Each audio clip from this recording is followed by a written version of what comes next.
मेरा यकीन तो अल्लाह की ज़ात पे है, बैकडोर चैनल्स पे नहीं है, क्योंकि इस केस में बेसिकली तो कुछ था ही नहीं, कोई ऐसे अल्फाज ही नहीं थे जिसकी बुनियाद पे ये कहा जा सकता कि इतनी बड़ी सजा दी गई है। जो इसका टेम्परेचर है, तो इसलिए इमरान खान जब भी कॉल देंगे अवाम इस्लामाबाद का रुख करेगी। और ये बड़ा क्लियर मैसेज है बनी गाला की तरफ से तहरीक इंसाफ के तमाम सपोर्टर्स को। सब्सक्राइब करें और बेल दबाएं ताकि कोई खबर रह न जाए।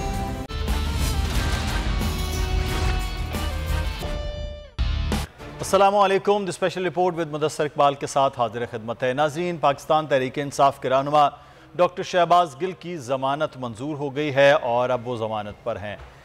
दूसरा मामला इमरान खान साहब पर इंसदाद दहशत गर्दी का है, जिसके हवाले से अब इमरान खान खुद JIT के सामने भी पेश हो गए। इस मुकदमे पर खुद chief justice Islamabad high court justice Athar Minallah ने बाकायदा तौर पर वो सवाल उठाए हैं जो बड़े बुनियादी से सवाल थे, जो जिस वक्त मुकदमा दर्ज किया जा रहा था उस वक्त इस मुकदमे को कहा जा रहा था कि बिल्कुल अजीब और मज़ाक़ा ख़ेज़ मामला है, जो इंसदाद दहशत गर्दी का मुकदमा, यानी कि साबिक़ वज़ीर आज़म दहशत गर्द हो गए हैं इसी मुल्क में। तो अब इस पर भी सवालात हैं। 19 तारीख तक है इसकी समात भी मुलतवी हुई है। तीसरा मामला यह है कि कुछ देर के बाद, यानी कि 1 घंटे के बाद, चेयरमैन पाकिस्तान तहरीक इंसाफ इमरान खान कौम से खिताब करेंगे और जो मईशत है उसके हवाले से वो बताएंगे कि उनके दौर में क्या सूरत हाल थी और इस वक्त जो 5 माह से तकरीबन ये हुकूमत है PDM की और पाकिस्तान मुस्लिम नून जिसको लीड कर रही है, उस दौर में क्या कुछ हुआ है। आज इस सूरत हाल पर बात करेंगे। हाँ, हमारे साथ इस वक्त मौजूद हैं अमजद न्याजी साहब, पाकिस्तान तहरीक इंसाफ के रहनुमा। न्याजी साहब, बहुत शुक्रिया आपके वक्त का। अब्बास शब्बीर हमारे नुमाइंदा खुसूसी हमारे साथ मौजूद होंगे। अब्बास शब्बीर से सूरत हाल कुछ जानेंगे कि जो अब फाइनल कॉल है उसकी बाकायदा तौर पर कुछ तैयारियां भी शुरू कर दी गई हैं, वो खबर भी दे रहे थे, वो क्या है, किस तरह से होगा, उस पर भी बात होगी। अमजद न्याजी साहब, सर सबसे पहले तो ये है कि इस वक्त शहबाज गिल साहब की बहरहाल ज़मानत हो गई है और ये मामलात जो हैं वो अब कहा जा रहा है कि शायद कुछ बैक डोर या ओपन डोर को राब्तों के नतीजे हैं कि अब चीज़ें आहिस्ता आहिस्ता को आप लोगों के हक़ में बेहतर हो रही हैं। वाकई आप भी बैकडोर राब्तों पर चल रहे हैं सर? बिस्मिल्लाहिर्रहमानिर्रहीम। सबसे पहले तो मैं अल्लाह ताला की ज़ात का, पाकिस्तान तहरीक इंसाफ के तमाम वर्कर्स का और ख़ास तौर पे बोल न्यूज़ का मैं इसलिए शुक्रगुजार हूँ कि इस मुश्किल वक्त में जिस तरीके के साथ आपने हमारा साथ दिया और हक और सच की आवाज़ को बुलंद रखा। आपको मसाइल भी फेस करना पड़ रहे हैं, लेकिन फिर भी आप डटे हुए हैं, तो मैं तो आपका शुक्रगुजार हूँ। मेरा यकीन तो अल्लाह की ज़ात पे है, बैकडोर चैनल्स पे नहीं है, क्योंकि इस केस में बेसिकली तो कुछ था ही नहीं, कोई ऐसे अल्फाज ही नहीं थे जिसकी बुनियाद पे ये कहा जा सकता कि इतनी बड़ी सजा दी गई है। चलो, अल्लाह ताला ने करम किया। कभी कभी वो कहते हैं ना, खड़ा होना, तकालीफ बर्दाश्त करना भी आपकी सच्चाई को बयान करता है। तो ये भी मैं समझता हूँ पाकिस्तान तहरीक इंसाफ की सच्चाई है कि इन मुश्किलात से गुजर के जितनी भी गुजरेगी, यकीनन रास्ता उतना पुख्ता होगा और हमारे जो अज़म है वो उतने मजबूत होंगे और जो रास्ते में गिरने वाले हैं वो भी गिर जाएंगे, जो सिर्फ चूरी खाने के लिए आते हैं, और वो साथ खड़े होंगे जो नजरियाती भी हैं। और पाकिस्तान की जो हकीकी आज़ादी की जंग है उसमें वही साबित कदम रहेंगे, वही फलाह पाएंगे जैसे कहा जाता है। तो यकीनन जो पाकिस्तान और पाकिस्तान की जमहूरियत जो है इससे और ज़्यादा मजबूत होगी, इदारे मजबूत होंगे, रूल ऑफ लॉ आएगा। मेरा यकीन तो ये है। सही। अच्छा, आप तो कह रहे हैं कि अब बैकडोर के राब्तों का नहीं है। अब्बास शब्बीर ने भी गुज़श्ता रोज़ भी परवेज़ खटक साहब से बात की थी, वो कहते हैं तमाम राब्ते खुले होते हैं, सियासत में हर चीज़ है। अब्बास, आपसे जानना चाहेंगे, ये आप ख़बर भी दे रहे थे कि बाकायदा आप फाइनल कॉल के हवाले से कुछ तैयारियां भी शुरू कर दी हैं। पाकिस्तान तहरीक इंसाफ क्या प्लान करने जा रही है अब आइंदा? जो लॉन्ग मार्च है, जो सितंबर की कॉल है, उसके लिए तैयारियां बिल्कुल जोरों शोर से जारी हैं। इमरान खान ने कोर कमेटी का इजलास भी तलब कर लिया है, जिसमें कहाँ से इस्लामाबाद की तरफ रुख किया जाएगा, क्या स्ट्रेटजी होगी, उस हवाले से तफसीली तौर पर कोर कमेटी के तमाम अरकान से फर्दन राय ली जाएगी। मैं आपको बता रहा हूँ कि बिल्कुल तैयारियां मुकम्मल है। बिल्कुल क्लियर स्टैंड है कि इलेक्शन की अनाउंसमेंट हो जाए तो बातचीत करने को तैयार हैं, लेकिन जब तक अगर इलेक्शन की अनाउंसमेंट नहीं होती तो इमरान खान की तरफ से ये बड़ा क्लियर मौकफ उस दिन मुलाकात में दिया गया था कि अब सितंबर का महीना है और सितंबर के महीने में हमने कॉल देनी है और अवाम इस्लामाबाद आएंगे मेरी कॉल के लिए। बिल्कुल बॉइलिंग पॉइंट पर है, पहुंच चुका है अवाम का जो इसका टेम्परेचर है, तो इसलिए इमरान खान जब भी कॉल देंगे अवाम इस्लामाबाद का रुख करेगी। और ये बड़ा क्लियर मैसेज है बनी गाला की तरफ से तहरीक इंसाफ के तमाम सपोर्टर्स को, तमाम उनकी जो उनके कायदीन है कि ज्यादा से ज्यादा लोग इस्लामाबाद पहुंचे। पंजाब हुकूमत है, KP की हुकूमत है, आज़ाद कश्मीर हुकूमत है, गिलगित बल्तिस्तान है, बड़ा ईजी होगा इमरान खान के लिए इस्लामाबाद की कॉल को कामयाब करना, क्योंकि वैसे भी अवाम इस वक्त जितनी अवामी राब्ता मुहिम है उसमें हम देख सकते हैं कि बड़ी तादाद के अंदर लोग निकले हुए हैं। और जब इमरान खान कॉल देंगे तो डेफिनेटली हुक्मरानों के लिए जो इस्लामाबाद में मौजूद है उनके लिए बड़ी मुश्किलात होंगी अगर इमरान खान ने इस्लामाबाद मार्च की कॉल दे दी तो। सही है। तो ये नियाज़ साहब हालात फाइनल कॉल और फिर मार्च की सूरत में जाएंगे या फिर उससे पहले ही कोई मामलात हो जाएंगे, कोई बातचीत हो? और इमरान खान साहब ने भी कहा कि तमाम रास्ते खुले हैं बातचीत के, तो कोई बातचीत से ये लॉन्ग मार्च रुक सकता है, कोई अनाउंसमेंट की जानिब जा सकते हैं, या आप लॉन्ग मार्च ही करेंगे तो फिर हुकूमत को कुछ होश के नाखून लेना होंगे? बुनियादी मकसद तो यही है कि इस वक्त जो गैर यकीनी या आप कह रहे हैं कि अदम इस्तेकाम है पॉलिटिकली, तो उससे बचने के लिए जो इमरान खान साहब पिछले 4-5 माह से कह रहे हैं कि इस मुल्क के अंदर अगर मईशत के अंदर इस्तेकाम लाना है, आपने वैसे इस्तेकाम लेना है, पॉलिटिकल इस्तेकाम है, तो उसका वाहिद हल जो है साफ और शफाफ इलेक्शन है, जिसमें मुल्क के जो नुमाइंदे हैं वो पार्लियामेंट के अंदर जाएं और इससे वो अपने कौम के फैसले कर सके, तभी इस्तेकाम आ सकता है। बिल्कुल बुनियादी तौर पे तो जमहूरियत के अंदर रास्ते हमेशा खोले रखे जाते हैं, क्योंकि इंतहा पसंद हम नहीं, कोई तंजीम तो नहीं है कि हम कहें कि जी नहीं, हमारा रास्ता सिर्फ एक है, जिसपे हमारा 1 पॉइंट एजेंडा है कि इलेक्शन उसकी डेट होनी चाहिए, ताकि बाकी जो है जो उसके उसको दुरुस्त करना गवर्नमेंट के बुनियादी तौर पे यही।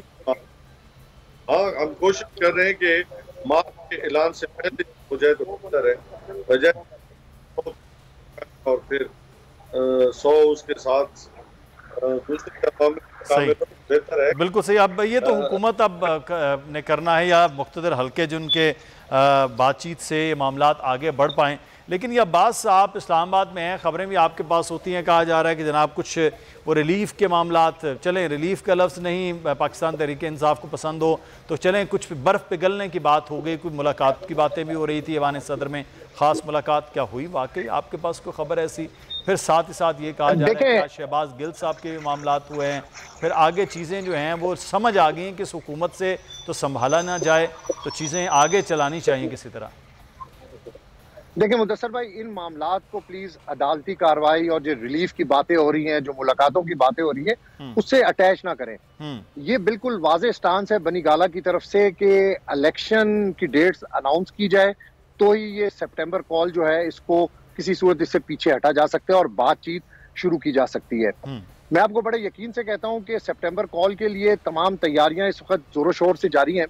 इस वक्त बनी गाला में अहम मुलाकातें भी हो रही हैं, कानूनी माहिरीन से भी इमरान खान मशावरत कर रहे हैं, जो केसेस हैं जो आगे वो करना चाहते हैं लॉन्ग मार्च से पहले। जिस तरह फवाद चौधरी और मुराद सईद ने अदालत से रब्ता किया, इससे पहले सैफुल्लाह नियाजी के घर FIA की तरफ से छापा मारा गया, तो ये प्रिकॉशनली ये चीज़ें, ये मेजर्स देखे जा रहे हैं। शेख रशीद साहब की भी इस वक्त इमरान खान से एक अहम मुलाकात जारी है, कुछ ही देर पहले वो बनी गाला में पहुंचे। हमें ये टिकट्स भी चलाने चाहिए कि एक अहम मुलाकात हो रही है शेख रशीद और इमरान खान की, जिसमें सियासी सूरत हाल, लॉन्ग मार्च और शेख साहब का जो तजुर्बा है हमेशा के हवाले से, जो उनकी इनपुट होती है सियासी लिहाज से, उस पर भी वो इमरान खान को डेफिनेटली उस पर भी बात करेंगे। 1-on-1 मुलाकात है, लेकिन शेख साहब भी ये देख रहे हैं सारे मामलात मुल्क में इस वक्त जो मौजूदा सूरत हाल है, उनके हम ट्वीट्स भी रेगुलरली देखते हैं। अवाम के अंदर भी उनकी बहुत सारी इंटरेक्शन होती है। इस वक्त अवामी मसाइल जो हैं वो टॉप प्रायोरिटी पर हैं।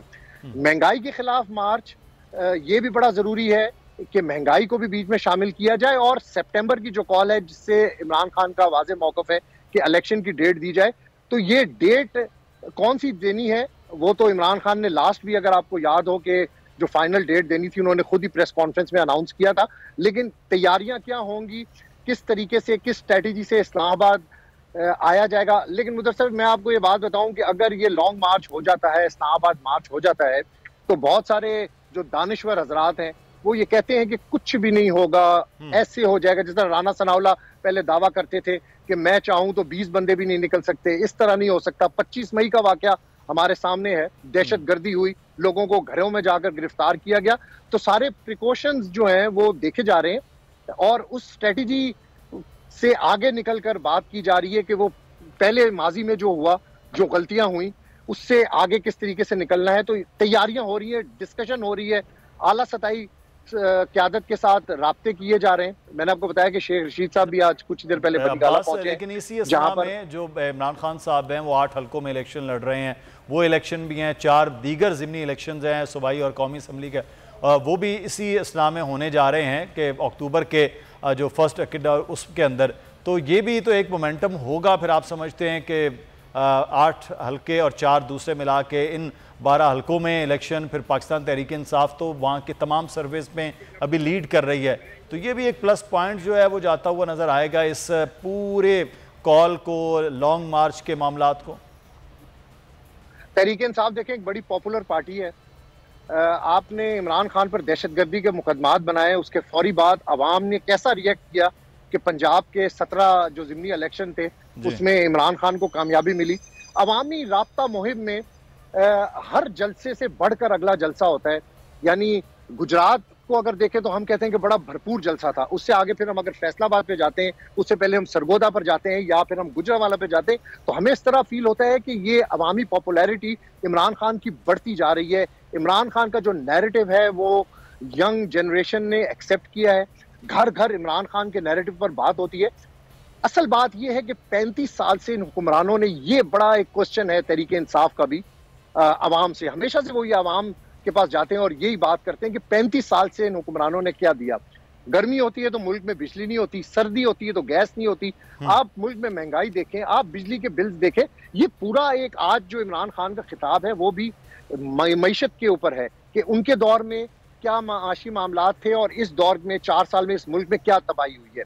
तो ये आज अब डायरेक्शन है कि ये नैरेटिव लेकर चलना है, आम आदमी को फोकस करना है, आम आदमी के मसाइल फोकस करने, और उसी तनाजुर के अंदर आज इमरान खान बलीगाला से 5:15 बजे एक अहम खिताब करेंगे जिसमें तमाम माशी सूरत हाल वो आवाम के सामने रखेंगे। अच्छा, लेकिन अमजद नियाज़ी साहब, मेरा यहाँ पर सवाल है कि सारे के सारी जो अवामी मुहिम है, आवाम की पूरी तवज्जो है, आवाम का जो साथ है वो इमरान खान की तरफ है। इस वक्त पॉपुलैरिटी के ग्राफ में इमरान खान शायद माजी के मुकाबले में सबसे ज़्यादा, वज़ीर आज़म बनने के से भी ज़्यादा इस वक्त उनकी पीक है, या आप भी चीज़ों को देख रहे हैं। लेकिन ऐसे में हुकूमत की साथी जमातें, वो पूरा रजीम चेंज के वो कैरेक्टर्स, वो नहीं चाहेंगे कि वो इमरान खान जिसको उन्होंने हटाया है आज से 4-5 महीने पहले, वो इतनी पावर के साथ वो खड़ा हो जाए। तो सर वो तो कहीं ना कहीं किसी न किसी तरह से इमरान खान के लिए मुश्किलात रखेंगे ना। वो तो इतनी आसानी से इलेक्शन नहीं अनाउंस करेंगे। इलेक्शन हो गया तो खान साहब तो वो 200 सीटें जीतने वाली सिचुएशन में आ जाएंगे ना, तो वो तो कभी भी नहीं चाहेंगे कि आप इलेक्शन की तरफ आएँ। एक मंसूबा जो है ना इंसान बनाता है, और एक अल्लाह ताला की ज़ात जो है वो बड़ी कार फरमा है जो बेहतर फैसले करने वाली है। और जो इस वक्त है ना कि अवाम की आवाज़ जो है वो खल्के खुदा की आवाज़ जो है वो खुदा की आवाज़ है। तो आज पूरे पाकिस्तान में और आउटसाइड पाकिस्तान में एक ही आवाज़ है, और वो आवाज़ क्या है कि इमरान खान जो हकीकी आज़ादी की जंग लड़ रहे हैं, यानी कि ला इलाहा इल्लल्लाह मोहम्मद रसूलुल्लाह की जंग लड़ रहे हैं, तो इस जंग में हमने इमरान खान के साथ खड़ा होना है। और इसीलिए आप खुद कह रहे हैं कि इस वक्त तमाम पीडीएम की जितनी भी जमातें हैं को पाकिस्तान में बची तो नहीं है, वो सारी एक तरफ हैं, और उसके बावजूद आज इमरान खान अगर जलसा करता है तो पूरा पाकिस्तान इमरान खान को देखते हैं, अगर एक चैनल जैसे आपको बंद किया गया तो आपके यूट्यूब को देखने के लिए करोड़ों लोग आए, इससे पहले कभी आए नहीं आए, फर्स्ट टाइम ये हुआ है कि तमाम चैनल एक तरफ, पूरे चैनल एक तरफ, बोल की जो लाइव स्ट्रीमिंग है वो एक तरफ है। तो आज सब लोग इमरान खान को देखना, सुनना और लीड करना समझते हैं। वो चाहते हैं कि अब ये जो लोग हैं जो इमरान खान को बाहर रख के सियासत करना चाहते हैं, कभी -1 का फार्मूला आता था और आता है, कभी इमरान खान को अदालतों के अंदर जो है वो उनको उधर ही एंगेज करने के मंसूबा जात थे, टेररिस्ट कोर्ट्स के अंदर, हाई कोर्ट्स के अंदर, लोअर कोर्ट्स के अंदर, जिस तरह खान को वो चाहते थे कि ये एंगेज रहे, लेकिन फिर भी इन सब मुश्किलात के बावजूद भी लोगों के ऊपर केसेस हुए, उनके ऊपर दहशतगर्दी के केसेस हुए, उनको सड़कों पे घसीटा गया, लेकिन उस सब अवामिल को क्रॉस करके लोग अभी इमरान खान के साथ खड़े हैं और वो आखिरी दम तक खड़ा होना चाहते हैं। तो इसीलिए आज वो मैंने कहा कि एक मंसूबा इंसान बनाता है, एक अल्लाह ताला की जात है। तो आज वो मैं समझता हूँ कि हर एक इंसान, मैं और आप भी इंसान हैं, इन्हीं लोगों को देख रहे हैं, तो क्या इनका प्रेशर कितना कोई बर्दाश्त कर सकता था? इतना ही बर्दाश्त कर सकते ना हम। अगर श्रीलंका जैसी सूरत हाल में चले जाएं, बजाय इसके कि लोग उठा के इनको भेज दें या फेंक दें, मैं लफ्ज इस्तेमाल कर रहा हूँ, इनकी सियासी बेसिकली मौत हो चुकी है। कभी भी आज से 4-5 माह पहले कुछ और कह सकते थे, लेकिन आज इनकी सियासी कब्रें खुद चुकी है, ये सियासी मौत ले चुके हैं और इनकी वापसी भी नहीं है। आप ये भी देखें कि लोग जो मैं समझता हूँ कि जिनके ज़हनों में चलो कुछ चीजें महव हो गई थी, वो आज दोबारा आए। इन्होंने पाकिस्तान का पैसा कैसे लूटा और ये NRO पहले 1 कैसे लिया, 2 कैसे लिया, अब ये NRO की तरफ जो बढ़े हैं, ये अपने केसेस नैब से फारिग करा रहे हैं, FIA से फारिग करा रहे हैं, ये अपने जितने भी मनी लॉन्ड्रिंग के जो केसेस हैं इनके लिए ये आए हैं। इनको कोई खल्के खुदा या पाकिस्तान के अवाम का गम नहीं है। सही।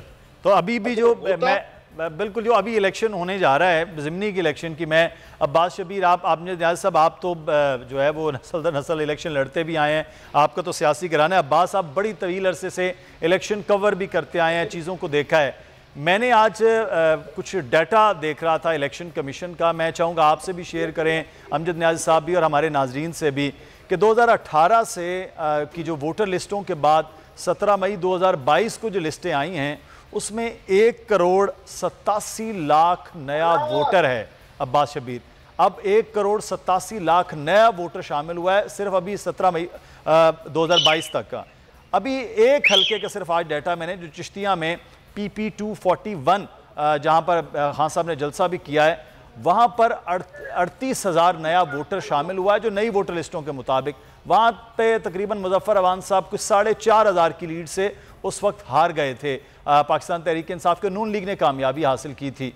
अब इसको अप्लाई कर लीजिए, जो 20 हलकों पर ज़िमनी इलेक्शन हुए जुलाई में, अभी वहाँ पर एक तो टर्नआउट 50% प्लस हो गया, फिर वहाँ नया वोटर जो था वो हमारे जो नुमाइंदगान है वो देख रहे थे कि वो लड़के और लड़कियाँ वो बहुत ज़्यादा वोट पोल करने आए।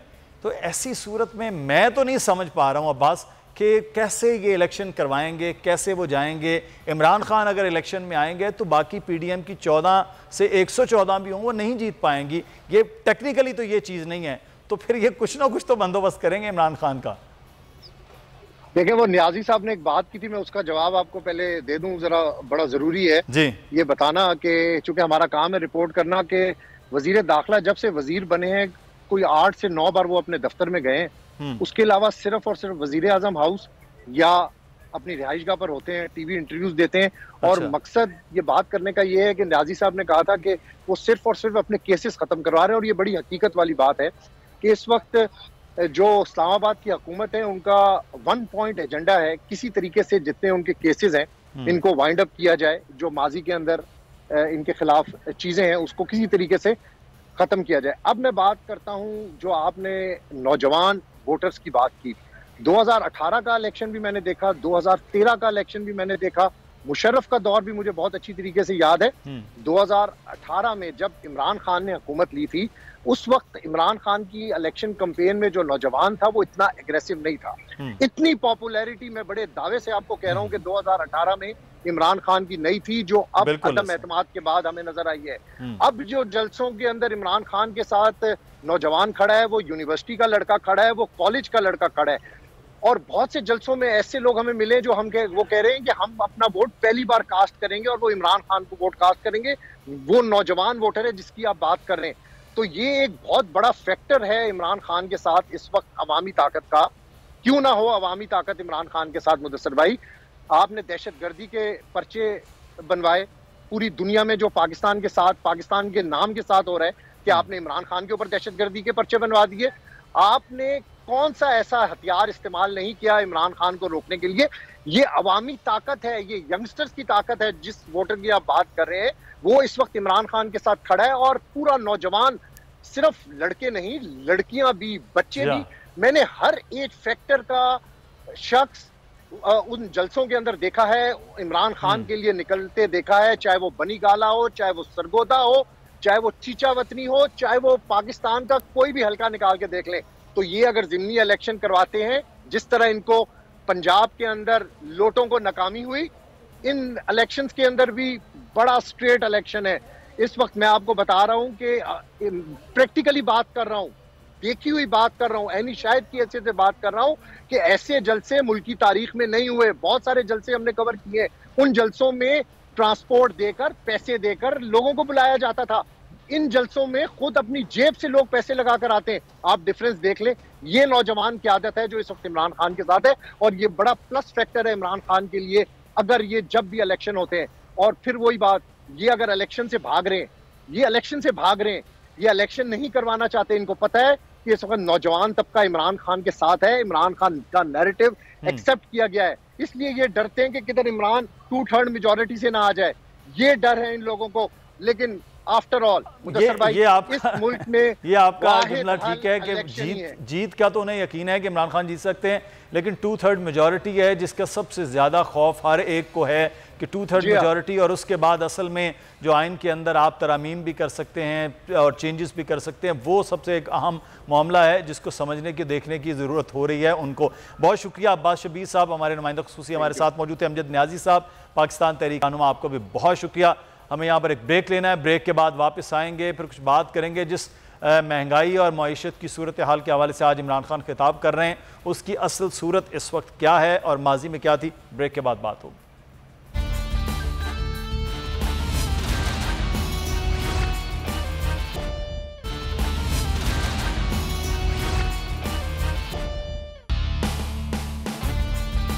ब्रेक के बाद आपको खुशामदीद कहते हैं। नाज़रीन, हम कोई मईशत के कोई बहुत बड़े कोई तालिब इल्म भी नहीं है, मईशत दान तो बहुत दूर की बात है, लेकिन सादा सा मामला है। जब घरों में बिल आते हैं, उन बिल को देखते हैं, जब बाज़ार में ग्रॉसरी लेने, चीज़ें लेने के लिए जाते हैं, तो तवाज़ना तब करते हैं। वो आप भी करते हैं, वो हम भी करते हैं, लेकिन इसमें जो फ़र्क है और ये इतना ज़्यादा है, ये तो हम जानेंगे मईशत दानों से। लेकिन मैं आपको थोड़ा सा फ़र्क ज़ाती तौर पर यह बता देता हूँ कि आज से तकरीबन हम 6 माह पहले की अगर बात करें, 5 माह पहले की, तो उस वक्त तकरीबन 18 से 22 रुपए तक का बिजली का यूनिट था, जो इस वक्त हमें 55 रुपए में मिल रहा है। और अगर इसी तरह से गैस की बात की जाए तो 160 रुपए की LPG की गैस थी, इस वक्त वो 345 रुपए पर पहुंच गई है। 140 रुपए पेट्रोल की कीमत थी और इस वक्त वो 238 रुपए तक वो पहुंच चुका है। इसी तरह दूध, जो घर की बुनियादी ज़रूरत है, वो तकरीबन 110 रुपए, जो मैक्सिमम कीमतें हुआ करती थी 130 तक, अब वो तकरीबन 180 से लेकर तो 220 तक वो कीमतें पहुंच चुकी हैं। इसी तरह से दही है 140 से अब वो 260 तक पहुंच चुका है। आटा, जो हर आदमी की बुनियादी ज़रूरत है, तकरीबन 700 मैक्सिमम वो थैला था, अब वो पहुंच गया है 1230 रुपए तक।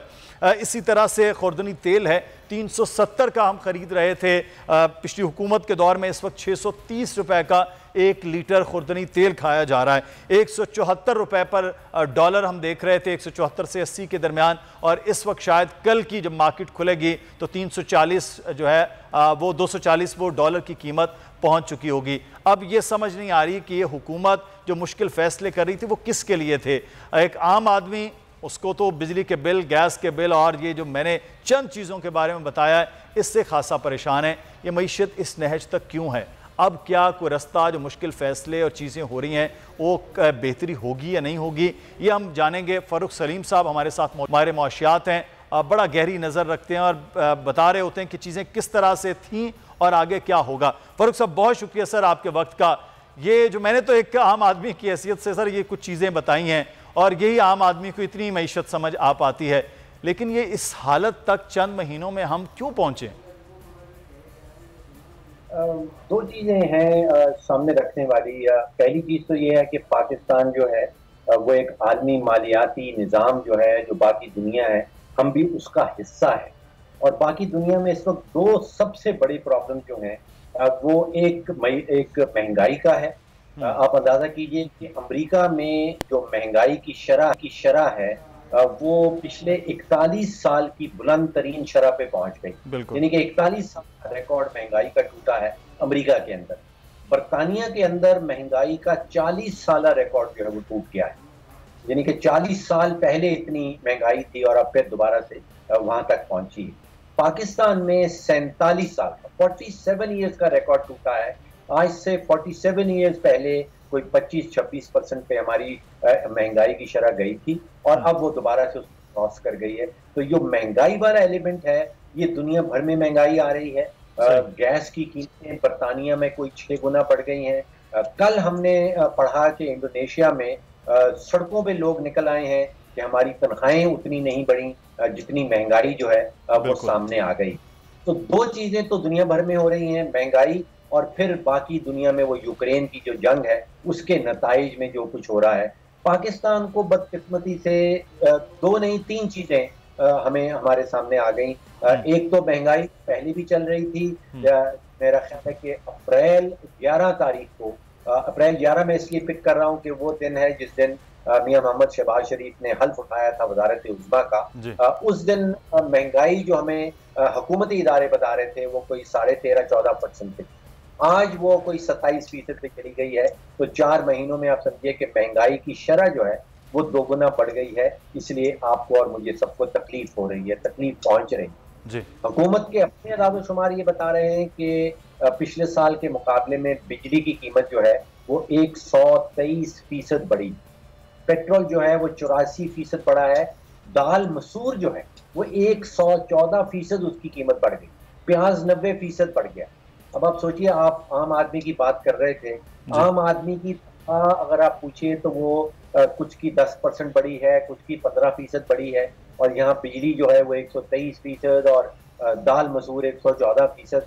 तो बहुत बड़ा एक गैप आ गया है। आमदन नहीं बढ़ रही, कीमतें जो हैं वो बढ़ती चली जा रही हैं। फिर ऊपर से सैलाब का इशू। अब दुनिया में महंगाई है और यूक्रेन की जंग है, हमारे यहाँ महंगाई भी है, सैलाब भी आ गया है, और फिर साथ ही साथ सियासी गैर यकीनी की फजा।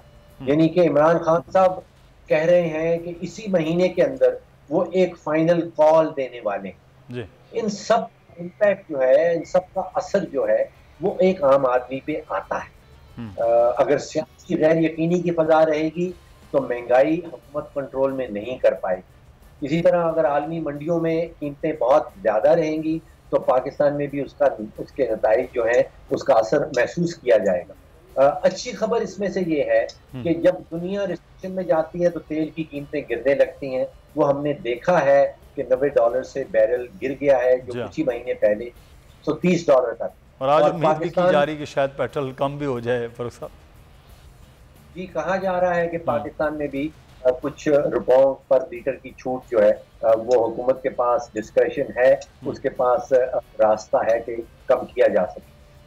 अच्छा फरूक साहब, ये तो सारी सूरत हाल जो आपने बड़े बता दी कि आलमी सतह पर जो महंगाई है, फिर पाकिस्तान की सूरत हाल, तो क्या हम इसी में ही इसी तरह से चलते हुए रहेंगे? कोई जो बेहतरी की बात की जा रही थी कि जब IMF से अब किस्त हो गया, अप्रूव हो गए, अब जो है वो डॉलर भी कंट्रोल हो जाएगा, डॉलर फिर आउट ऑफ कंट्रोल हो गया, यानी नीचे आया दोबारा से वहाँ चला गया। वो तो हम तो ये समझ रहे थे कि IMF से किस्त आएगी तो अब जब वो है हर तरफ हरियाली ही हरियाली होगी, लेकिन वो तो उसके बिल्कुल बरक्स नज़र आ रहा है। फिर IMF की किस्त का, IMF के मामलात का कोई लेना देना ही नहीं है। देखिए, मैंने दोबारा से जब 11 अप्रैल का जिक्र करता हूँ, जब नई हुकूमत आई थी, उस वक्त जो आलमी बरादरी थी, सरमायाकार बरादरी थी, जिसको हम कहते हैं कि कलेक्टिव इन्वेस्टर विजडम, यानी कि दुनिया भर के सरमायाकार हैं, उनकी इज्तमाही दानिश, वो ये पैगाम कि पाकिस्तान श्रीलंका बनने चला है। आलमी मंडियों में जो हमारे बॉन्ड्स हैं उनमें 50-51% का रिटर्न सामने आने लगा था, जिसका आम आदमी की जुबान में मतलब ये है कि आलमी बरादरी ये कह रही थी कि पाकिस्तान डिफॉल्ट की तरफ जा रहा है। IMF का आपने बताया कि आपने पूछा कि उसका डायरेक्ट ताल्लुक किससे है। उसका डायरेक्ट ताल्लुक इससे है कि अब पाकिस्तान जो है वो दिवालियापन या डिफॉल्ट के खतरे से निकल गया है, और वो IMF के पैगाम का जब हिस्सा बना है तो उसका एक पैगाम सामने आया कि पाकिस्तान डिफॉल्ट के खतरे से निकल गया है। उसका ताल्लुक डायरेक्टली जो है वो डॉलर और रुपए की वैल्यू से या कीमत से नहीं।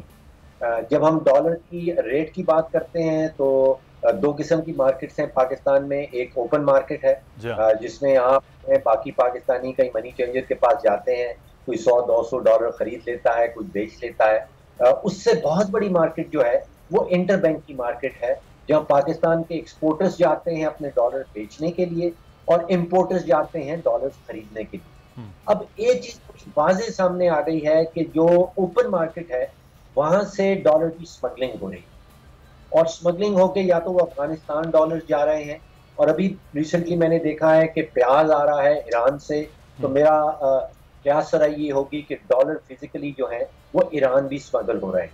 तो उसके नतीजे में पाकिस्तान की जो ओपन मार्केट है उसमें रुपया मुसलसल गिरता चला जा रहा है।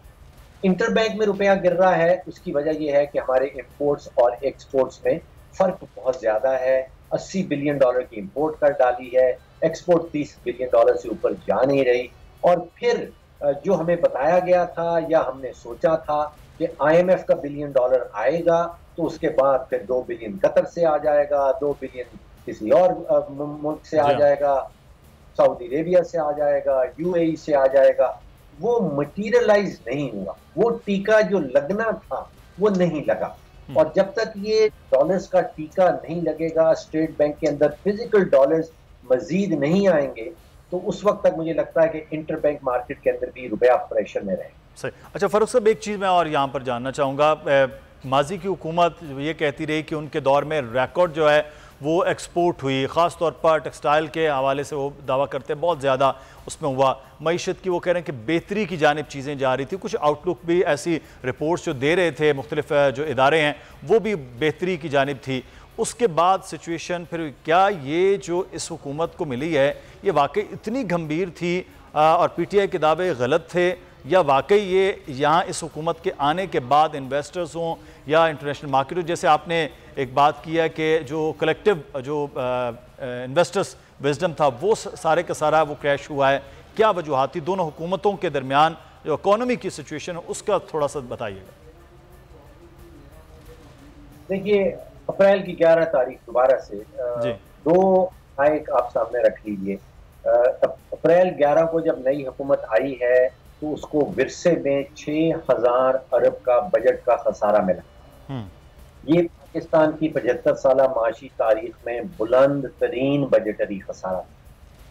दूसरा बड़ा खसारा था तिजारत का, जो 50 अरब डॉलर का इस हुकूमत को विरसे में मिला, और वो 50 अरब डॉलर का तिजारती खसारा भी पाकिस्तान की 75 साला माशी तारीख का बुलंद तरीन खसारा था। मुश्किल वक्त था, बहुत सारे मुश्किल फैसले लिए गए।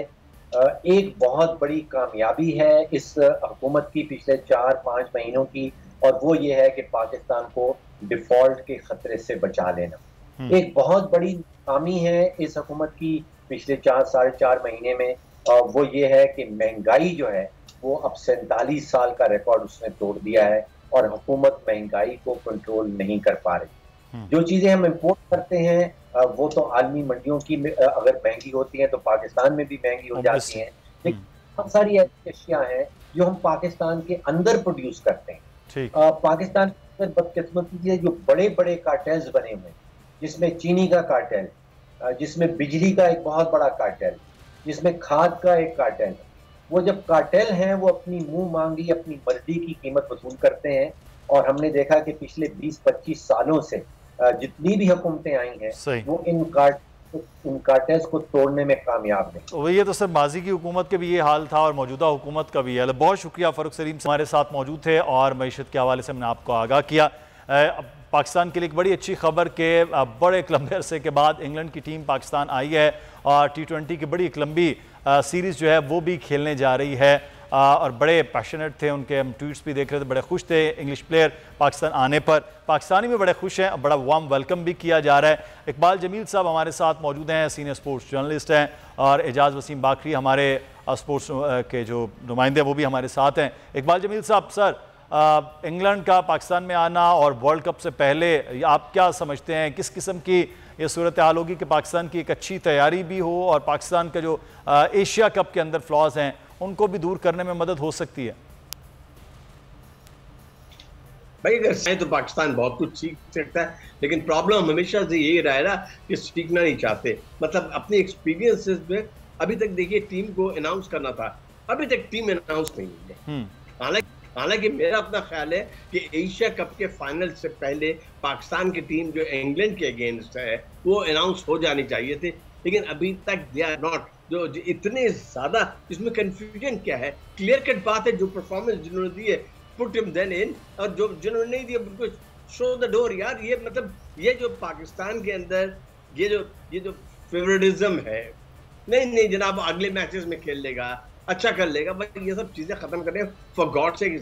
इट्स इंग्लैंड की टीम आई है, ये बड़ा अच्छा एक मौका है। उसके बाद पाकिस्तान, इसके बाद न्यूजीलैंड जाएगा, ये आखिरी दौरा नहीं है वर्ल्ड कप से पहले। वर्ल्ड कप से पहले ट्रायंगुलर सीरीज हो रही है जनाब, ये एक बड़ी बात है। यहाँ ट्राई करें, पाकिस्तान को अब तक टीम अनाउंस करके प्रैक्टिस कर देना चाहिए था। और मेरा अपना जाती ख्याल ये है कि why the delay, I couldn't understand. England की एक मजबूत टीम आई है, 17 साल के बाद पाकिस्तान आई है। इकबाल भाई आपसे मेरा फिर सवाल है कि आपने भी परफॉर्मेंस सारी देख ली है जिनकी, तो किसको टीम में नहीं होना चाहिए इस वक्त जो आपने एशिया कप में परफॉर्मेंसेस देखी है, चाहे वो बॉलिंग साइड है चाहे वो बैटिंग साइड है? यार देखो, ऑनेस्टली स्पीकिंग मैं आपको ऑनेस्टली बताऊं, देखिए बड़ी ब्लंट बात हो जाएगी, आपकी जो मिडिल ऑर्डर है ना इसको तो कंप्लीट हटा दे बिल्कुल। और हैदर अली को लेके गए, घुमाते रहे उसको, घुमाते अब बेटा दुबई देख लो, बुर्ज खलीफा देख लो, ओवर खुफा गॉड से यार इतने मैचेस खेले तुमने यार, मतलब कम से कम हांगकांग के मैच के अंदर दे।